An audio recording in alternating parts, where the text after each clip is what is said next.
Welcome to January Pet Resort, where pet luxury has never been more affordable. Welcome back, everyone. Thank you for joining us. Today we are going to be wrapping up our conversation on dog food bag labels. There's two pieces of information we're going to touch on today. When we spoke about the proper storage of your dog food and keeping it in the original bag, putting it in your container, shutting the lid, keeping it in a cool, dark area to preserve the freshness, because you want to make sure that you have the contact information for either the manufacturer or distributor. These are the people who are going to take legal responsibility if there is any issue with your bag of dog food. You're going to want that contact information. It'll have the address and also the phone number. The other thing that's going to be on that bag of dog food that you're going to need is going to be the batch number. If you do any reaching out, that way they can do their due diligence, look for anyone else who has reported any issues with that particular batch. The last thing is going to be your feeding recommendations, or what they call the feeding guide. Here we look at everything as per pound and the number of cups. So for example, my dog Hershey, he is about 130 pounds. He is supposed to be getting, for his particular dog food, according to the feeding guide, between 3.5 and 6.25 cups of dog food, and that's per day. He gets fed twice a day. Just because he's a big dog doesn't mean he needs 6 cups or 6.25 cups per day. So he particularly gets 4 cups per day. He gets 2 cups in the morning, 2 cups in the afternoon.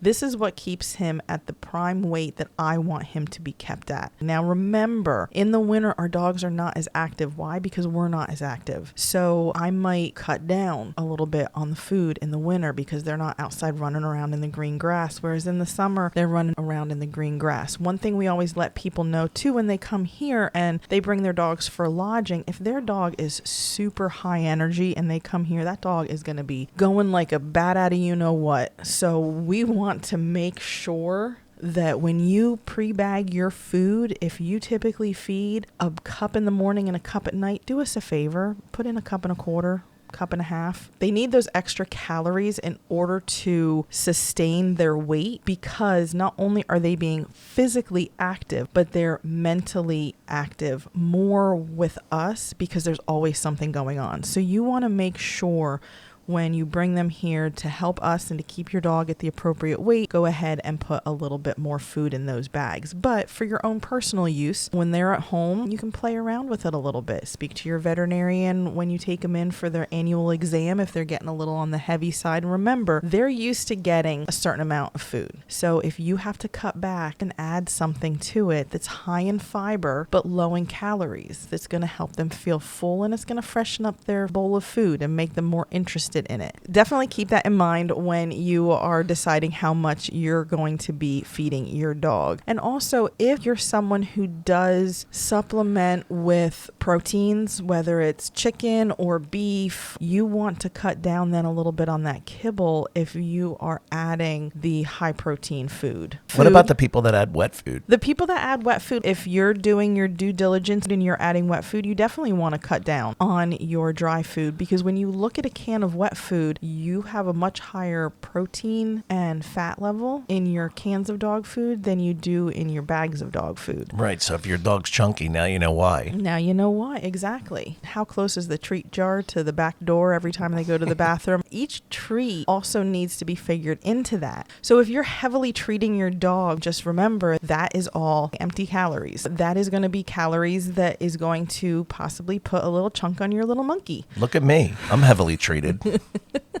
Your dog is allowed to get a little chunky over the winter, because who wants to go out and do long walks, running around and stuff? Summer is the time to start taking those walks again and getting your dog back into shape. So you know what? You can allow them to get a little chunky in the winter. Yeah. I still can't get a good summer bod.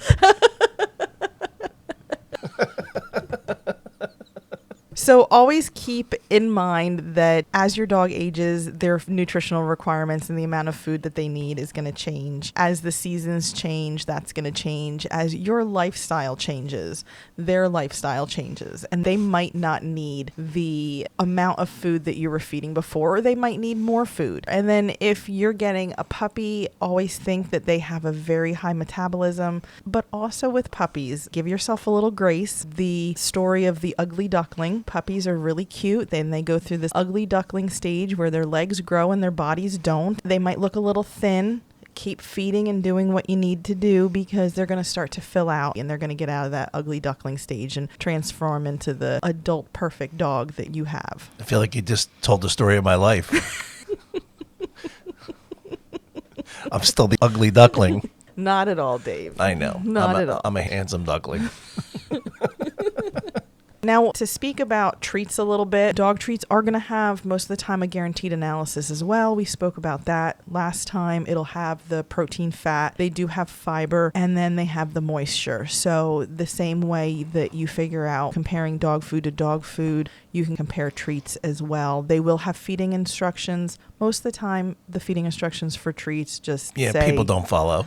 Yeah. And just remember one thing. There is no Noom for dogs. There is no Noom for dogs. Yep. But again, you'll have your manufacturer distributor. You'll have the website. One thing I do look for a lot in treats personally is produced in the USA. And I look for that little flag on my bags of treats. Turn the bag over and just look at the ingredients. And remember, the more treats you feed, that is going to affect the weight of your dog if you don't cut down a little bit on their regular food. And once dogs start begging, once they start with that behavior, it's hard to get them to stop with that behavior. You know what, Eileen? It's hard to get the owner to stop with their behavior. With their behavior. Love comes in many forms. And for some people, love comes in the form of food. And that's with family, and that includes their pets. But love also comes in the form of attention and time with your pet. Now, one thing I will say, there's an excellent website I always go to, and that is dogfoodadvisor.com. Excellent website. This website is awesome because it does break down and do comparisons of all the different dog foods. You can search for your dog food on there. It kind of gives you a star rating as to the quality of ingredients that are in the bag of dog food. And it also gives recalls. There's not a lot of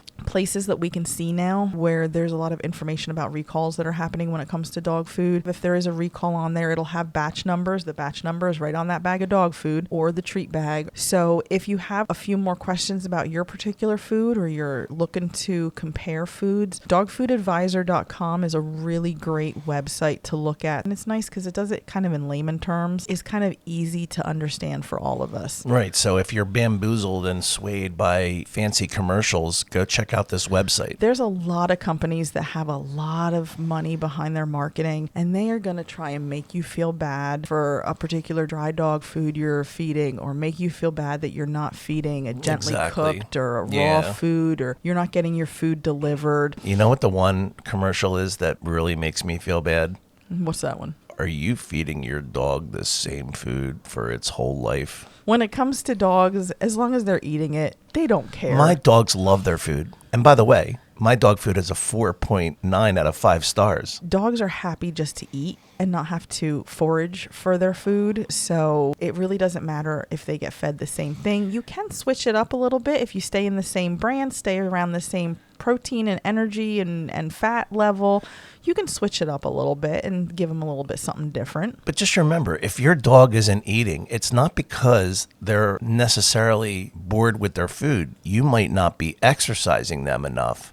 Well, you might or not, they can build up an appetite. You right? might not be exercising them enough. They might not be hungry for that reason. There could be something going on medically that you need to take them to the vet and just have them checked out. How many times in our life have we ever just said, I'm not hungry, and just skipped a meal? There's a lot of reasons why dogs aren't going to want to eat, because they're bored with their food, or they're getting dry food and they want to have gently cooked food or dehydrated food, or whichever or it is. Or prime rib. If you have kids, or if you share your meal with your dog and they know that if they look at you with those puppy dog eyes long enough that you're going to pull a steak out of the freezer and grill it up for them, why in the world would they look and say, let me eat my dog food? Exactly. They're going to stare at you and be like, share those fries, please. You know what, Eileen? My dog was getting tired of their steaks until I popped out the A1 steak sauce.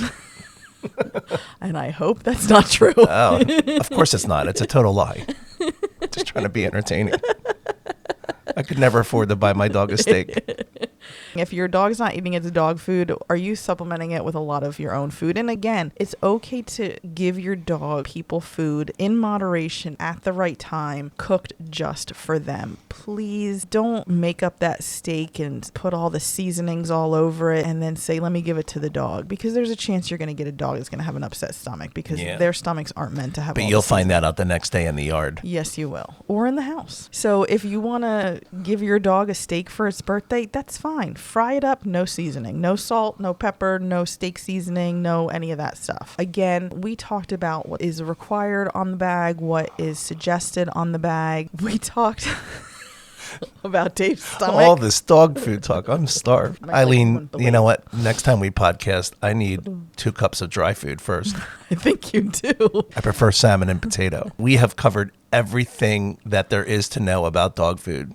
I mean, honestly, I've learned a lot, and I've been educated here for years. I really wanted everyone to be armed with the information that when they walk into the pet store and they look at aisles upon aisles of dog food, they can do a little bit of comparisons to other dog foods. They can figure out what's best for their dog. And I always say, forewarned is forearmed. I bet you, even though we don't see the people that are listening, if anybody has listened to all these podcasts, when they walked into a pet store to get their dog food next, I bet you dollars to donuts they flipped that bag over. And you know what? Keep one thing in mind. Even those foods you have delivered to your house, if your dog's not hungry and doesn't want to eat a meal, they might not eat that either because they're just not hungry. Anything that you buy to feed your dog, no matter what the price point is, you're feeding your dog and you're doing the best you can. And in the end, that is all that matters. You know why, Eileen?